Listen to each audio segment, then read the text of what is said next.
Assalamualaikum warahmatullahi wabarakatuh. Perkenalkan, saya Ajeng Novika Dila dengan NIM 2030324155 dari kelas Pendidikan Kimia C 2020. Dalam video ini, saya akan menjawab beberapa soal ujian tengah semester untuk memenuhi tugas pada mata kuliah kimia untuk SMA. Sebelum menjawab pertanyaan, saya akan membacakan kasus yang diangkat dalam soal sebagai berikut, yaitu ada seorang siswa melakukan percobaan sesuai dengan petunjuk berikut ini, yaitu yang pertama menyiapkan 157,5 gram barium hidroksida hidrat dalam satu wadah gelas beker 500 ml dengan dinamai gelas beker 1. Untuk langkah berikutnya yaitu ukur suhu awalnya. Kemudian menyiapkan 26,75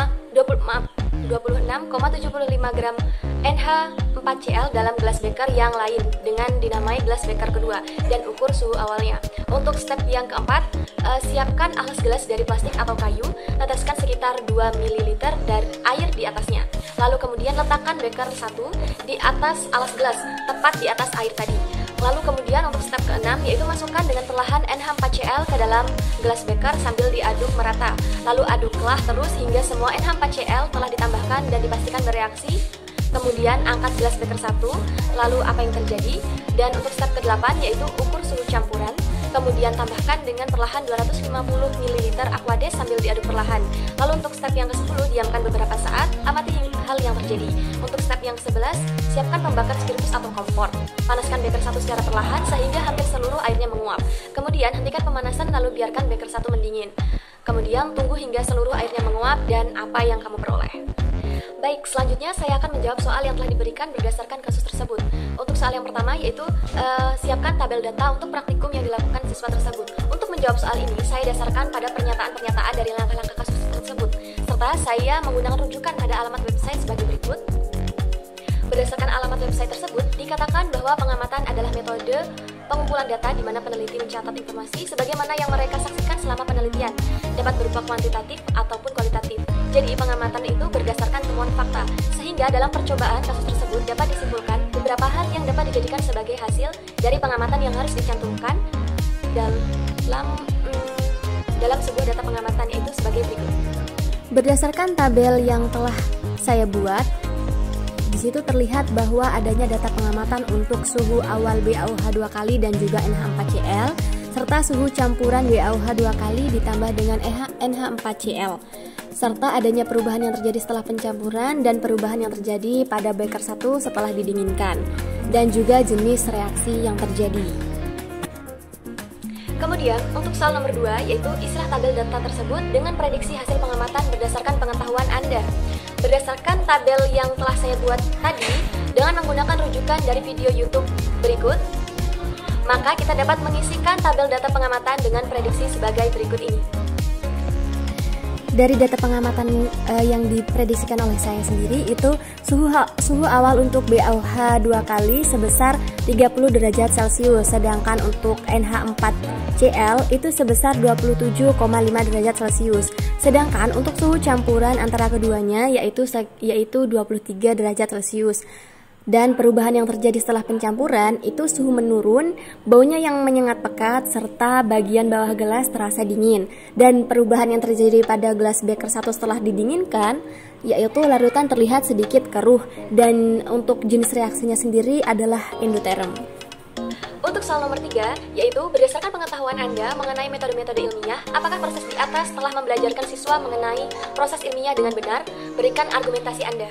Untuk menjawab soal ini, saya menggunakan rujukan pada UNES Physics Education Journal volume 2 nomor 3 pada tahun 2013 dengan judul penerapan pembelajaran melalui kegiatan laboratorium inquiry terbimbing untuk meningkatkan kemampuan pemecahan masalah, berkomunikasi, dan bekerja sama, yang disusun oleh Divla Usrotin serta Wiyanto dan juga Sunyoto Eko Nugroho dari jurusan Fisika Fakultas Matematika dan Ilmu Pengetahuan Alam Universitas Negeri Semarang. Menurut jurnal tersebut, metode ilmiah meliputi memahami masalah, merumuskan hipotesis, mengumpulkan bukti atau data, mencapai kesimpulan, dan menemukan konsep. Sedangkan kemampuan berkomunikasi merupakan kemampuan untuk menyampaikan hasil penemuannya kepada orang lain baik secara lisan maupun tulisan, dapat berupa penyusunan laporan, pembuatan paper, penyusunan karangan, pembuatan gambar, tabel, diagram, dan juga grafik. Sehingga, jika dilihat dari kasus dalam soal tersebut, proses di atas telah membelajarkan siswa mengenai proses ilmiah, yaitu pada tahap melakukan percobaan dan menganalisis data. Hal ini dapat dibuktikan dengan kasus tersebut dari seorang siswa yang melakukan percobaan sesuai dengan petunjuk. Hal ini sesuai dengan metode ilmiah, yaitu tahap melakukan percobaan. Sedangkan dalam percobaan tersebut ada beberapa kalimat yang mengidentifikasikan bahwa siswa harus menganalisis data dan apa yang telah terjadi dalam percobaan, yaitu seperti pada langkah 6 dan juga 12. Namun pada kasus ini belum membelajarkan siswa yaitu mengenai proses ilmiah atau metode-metode ilmiah secara lengkap, karena di sini belum adanya masalah yang harus dipecahkan oleh siswa, sehingga membuat siswa hanya melakukan percobaan dan menganalisis data percobaan yang didapatkan. Oleh karena kasus ini tidak adanya masalah yang diberikan dari guru ke murid, maka siswa tidak akan melakukan tahap perumusan masalah, pengumpulan informasi atau literasi, penyusunan hipotesis, membuat kesimpulan dan mengkomunikasikan hasil percobaan atau penelitian. Baik, untuk soal nomor 4, yaitu hitung jumlah mol awal dari setiap bahan yang digunakan pada praktikum tersebut. Tunjukkan langkah perhitungannya di video. Untuk menjawab soal ini, saya menggunakan rujukan pada alamat link berikut ini. Pada perhitungan pertama, kita akan mencari mol BaOH 2 kali 8H2O. Step pertama yaitu menghitung massa molar BaOH 2 kali 8H2O dengan mengalihkan massa H itu sejumlah 18 karena jumlah atom H di rumus kimia tersebut jumlahnya ada 18, sehingga mendapatkan hasil 18 gram per mol. Untuk atom O sendiri itu dikalikan 10 sehingga mendapatkan 160 gram per mol, dan untuk atom Ba atau bariumnya sendiri itu dikalikan 1 dan mendapatkan hasil 137 gram per mol, sehingga didapatkan massa molar untuk BaOH 2 kali 8H2O didapatkan sebesar 315 gram per mol. Untuk step yang kedua yaitu menghitung mol BaOH 2 kali 8H2O dengan rumus mol sama dengan massa zat per massa molar, sehingga didapatkan untuk mol BaOH 2 kali 8H2O didapatkan sebesar 0,5 mol dari perhitungan 157,5 gram dibagi dengan 315 gram per mol. Selanjutnya untuk menghitung mol NH4Cl dilakukan hal yang sama seperti menghitung mol BaOH 2 kali 8H2O dan didapatkan mol untuk NH4Cl itu sebesar 0,5 mol. Untuk soal nomor 5, yaitu perhatikan langkah 7, pengamatan apa yang diminta dalam langkah ini. Menurut pengetahuan Anda, data apa yang seharusnya diperoleh oleh siswa pada langkah ini? Jelaskan dengan menuliskan reaksinya.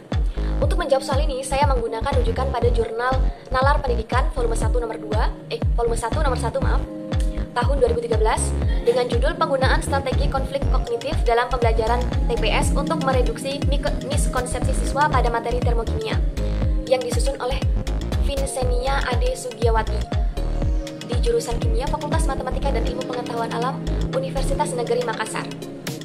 Dikatakan bahwa delta H reaksi endoterm adalah positif, yang berarti sistem menyerap sejumlah kalor dari lingkungan. Sehingga pada langkah ke-7 ini, siswa diminta untuk mengangkat gelas beker 1 yang sudah berisi campuran BaOH 2 kali dan NH4Cl yang sudah diaduk. Kemudian menurut pengetahuan saya, setelah proses pengadukan tersebut, siswa dapat mengamati perubahan reaksi yang terjadi pada pencampuran antara BaOH 2 kali dan juga NH4Cl. Hasil pengamatan yang didapatkan setelah pengadukan itu, bagian bawah gelas beker terasa lebih dingin dan timbul bau yang menyengat. Reaksi yang terjadi pada langkah 7 ini dapat ditulis berdasarkan persamaan berikut ini. Pada reaksi tersebut, mula-mula BaOH 2 kali yang bersuhu 30 derajat Celcius setelah ditambahkan dengan 2 NH4Cl akan berkurang menjadi 23 derajat Celcius. Dan setelah dibiarkan beberapa waktu, suhunya akan kembali seperti semula.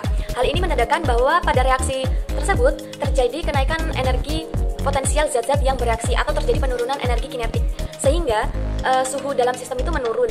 Jadi dapat disimpulkan bahwa reaksi ini termasuk ke dalam reaksi endoterm serta didapatkan bau yang tidak sedap, yaitu tidak. Untuk nomor 6, soal nomor 6 yaitu jelaskan maksud dari langkah 4, 5, dan 12. Maksud dari langkah-langkah tersebut pada langkah nomor 4 yaitu yang dikatakan bahwa siapkan alas gelas dari plastik atau kayu, teteskan sekitar 2 ml air di atasnya. Maksud dari langkah ini adalah menyiapkan alas gelas yang berupa plastik atau kayu yang di atasnya nanti akan diteteskan sekitar 2 ml air. Untuk lebih jelasnya dapat dilihat pada ilustrasi berikutnya. Pada ilustrasi ini terlihat bahwa gelas beker 1 diletakkan tepat di atas air yang ada di alas gelas berupa piring ataupun semacamnya begitu. Untuk langkah nomor 5 sendiri yaitu letakkan beker 1 di atas alas gelas tepat di atas air tadi. Maksud dari langkah tersebut adalah gelas beker 1 yang berisi 157,5 gram barium hidroksida hidrat ini diletakkan tepat di atas alas gelas yang berisi tetesan air sekitar 2 ml tadi. Untuk lebih jelasnya dapat digambarkan dengan ilustrasi berikut ini. Pada ilustrasi ini digambarkan bahwa gelas beker 1 diletakkan tepat di atas air dari alas gelas yang sudah disiapkan tadi. Untuk langkah 12, yaitu hentikan pemanasan, lalu biarkan beker 1 mendingin. Maksud dari langkah tersebut adalah menghentikan pemanasan yang dilakukan pada gelas beker 1 tadi, yang berisi campuran 157,5 gram barium hidroksida hidrat dan juga 26,75 gram NH4Cl serta adanya 250 ml Aquades tadi, yang kemudian setelah pemanasan dihentikan, gelas beker 1 ini dibiarkan hingga mendingin. Untuk soal nomor 7, yaitu perhatikan langkah 9, jika Anda menggunakan teori atom daton, jelaskan kondisi submikroskopis yang terjadi pada larutan. Untuk menjawab soal ini, saya menggunakan rujukan pada Lantanida Journal, volume 2, nomor 2, 2014, dengan judul Atom dan Molekul Berdasarkan Ilmu Kimia dan Perspektif Al-Quran, yang disusun oleh Sabarni pada Fakultas Tarbiyah dan Keguruan UIN Ar-Raniri, Banda Aceh. Pada jurnal tersebut memuat bahwa John Dalton adalah seorang fisikawan Inggris yang pada awal abad ke-19 itu mengemukakan gagasannya tentang atom. Menurutnya, atom-atom itu merupakan partikel-partikel yang tidak dapat dibagi lagi. Atom itu suatu unsur itu sama segala sifatnya, sedangkan atom yang berbeda unsur itu berlainan dalam massa dan sifatnya. Setiap atom itu dapat membentuk molekul dan senyawa. Selanjutnya, beliau juga menegaskan bahwa suatu reaksi kimia hanya melibatkan penata ulang atom-atom sehingga tidak ada atom yang berubah akibat reaksi kimia dengan bentuk atom seperti bola pecel. Pada langkah 9, jika Anda menggunakan teori atom daton, maka kondisi submikroskopik yang terjadi pada larutan tersebut adalah sebagai berikut. Untuk submikroskopik dari persamaan reaksi ini, saya menggunakan bola pejal berwarna kuning itu untuk atom O, bola pejal berwarna hitam untuk atom H, bola pejal berwarna biru untuk atom Ba, dan bola pejal untuk warna merah untuk atom Cl, serta bola pejal hijau untuk atom N. Untuk soal nomor 8, yaitu tidak seperti teorema Pythagoras dalam matematika. Teori-teori dalam kimia seringkali berubah, termasuk teori atom. Bagaimana Anda menjelaskan fenomena ini kepada siswa Anda, dan di dalam pokok bahasan apa Anda akan menjelaskannya? Berikan argumen Anda. Fenomena bahwa teori dalam kimia itu sering sekali berubah dan dapat dijelaskan dengan menggunakan perkembangan teori atom. Dapat digunakan rujukan berupa video pembelajaran dari Bapak Sukisman Purtadi dengan judul video Atom dan Tabel Periodik Unsur dengan alamat link sebagai berikut. Fenomena ini kepada siswa dengan digunakan alur sejarah, yaitu memberikan pengetahuan dari yang paling dasar atau sederhana ke pengetahuan yang disampaikan oleh ilmuwan yang paling lampau, kemudian bergerak ke penemuan-penemuan baru dengan menambahkan konsep-konsep baru ke pemikiran siswa, atau bergerak dari pengetahuan yang sederhana ke pengetahuan yang kompleks. Dimulai dari atom klasik. Dalam atom klasik ini nantinya berbicara tentang atom Dalton, bagaimana munculnya gagasan atom Dalton dan berkembang, serta bagaimana teori atom Dalton mempengaruhi penemuan-penemuan berikutnya. Dalam atom klasik ini juga membahas tentang struktur atom, jadi tidak hanya tentang atom Dalton saja, namun juga penemuan-penemuan selanjutnya dan tentang struktur atom. Serta berlanjut ke atom modern, dimulai dari sifat cahaya, menjelaskan bagaimana sifat cahaya yang kemudian masuk ke pembahasan atom Bohr dan dilanjutkan dengan mekanika kuantum. Untuk soal nomor 9, yaitu perhatikan langkah 11. Jika langkah ini dihentikan secara tepat separuh dari volume semula, hitung jumlah mol BaCl2 dan NH4OH di dalam larutan ini. Berikan penjelasan Anda. Untuk menjawab soal ini, saya menggunakan rujukan pada alamat website berisi penjelasan materi cara menentukan reaksi pembatas dan reaksi sisa dengan alamat website sebagai berikut.